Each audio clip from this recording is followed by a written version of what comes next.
लगभग आधी शताब्दी तक हमारी आज़ादी का प्रेरणा स्रोत रहा है। वंदे मातरम और राष्ट्रगीत और राष्ट्रगान दोनों ही एक स्तुति स्वरूप है और दोनों का छंदबंद रविन्द्रनाथ टैगोर ने किया था। और इसकी जो मूल भावना, क्योंकि ये राष्ट्रीय देशभक्ति और समृद्धि और संपन्नता का प्रतीक रहा है, साथ में इसमें ओज ज़्यादा है बजाय राष्ट्रगान की। ओज की वजह से ये हमारे आज़ादी का एक प्रमुख प्रतीक रहा था। वंदे मातरम उस समय सबने जो है दोहराया था और इसमें माँ भारती की मूल भावनात्मक रूप से यदि हम देखें तो इसका विस्तार भी है और आज इसका जो है इसका रिलेवेंट भी है। वो उस संदर्भ में थोड़ा बताऊँगा इसका रिलेवेंट आज की तारीख में क्या है। क्योंकि जब हम माँ भारती का वंदे करते हैं तो हम ये भी याद रखना चाहिए कि उस समय बर्मा भी 1935 में अलग हुआ है, पाकिस्तान वगैरह, अफगानिस्तान, ये पूरा एरिया माँ भारती का ही अखंड स्वरूप था, जिसको बाद में खंड किया गया था।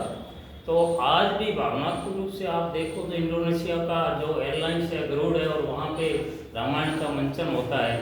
श्रीलंका हो, चाहे सिंगापुर हो, चाहे थाईलैंड हो, चाहे जापान हो, चाहे चाइना हो, इनका राष्ट्रीय धर्म भी बौद्ध है। तो माँ भारती से कहीं न कहीं जुड़ाव है। वो चाहे बामियान अफगानिस्तान में बौद्ध की मूर्ति हो, तो हम भावनात्मक रूप से हमारा जो माँ भारती का जुड़ाव अभी भी अखंड भारत है।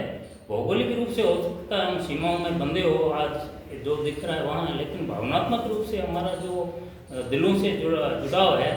अभी कुछ मैंने सुना पिछले सप्ताह कुछ कह रहे थे कि अगर यहाँ पाकिस्तान अलग नहीं होता तो हमारा प्रधानमंत्री होता। इसका मतलब क्या, भावनात्मक अटैच है। और फिर पिछले सप्ताह किसी ने कहा कि हमारा डीएनए एक है, हमारा पूर्वज एक है, तो ये है वास्तव में भावनात्मक रूप से है। माँ भारती अखंड है, इसको भौगोलिक रूप से अपन विभाजित करके देख सकते हैं। इसके अलावा मैं कई बार पाकिस्तानी इंटेलेक्चुअल्स को सुनता हूँ, उनकी पब्लिक को सुनता हूँ, तो वो सर ये कहते हैं कि हम ये गलत हुआ बंटवा, अगर हम भारत में होते तो ज़्यादा खुश होते। इसका मतलब भावनात्मक रूप से माँ भारती का विस्तार बहुत ज़्यादा है। ठीक है, ये एक अलग बात है कि हमारे अंदर वो जर्मन वाली भावना नहीं थी जो द्वितीय विश्व युद्ध के बाद में बर्लिन की दीवार को उन्होंने तोड़ के वापस एक हो गए थे।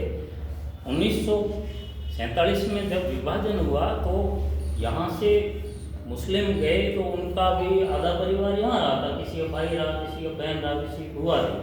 वहाँ से हिंदू आए थे, वो भी पूरे नहीं आए थे। इसी तरह आप सिखों को देखो, सिख 90% यहाँ है, लेकिन उनका मेन गुरुद्वारा जो है वो पाकिस्तान में, लाहौर में आना जाना होता रहता है। तो मतलब भावनात्मक रूप से सिख हो, चाहे मुस्लिम हो, चाहे हिंदू हो, हम माँ भारती में जुड़े हुए हैं, हमारा विस्तार है।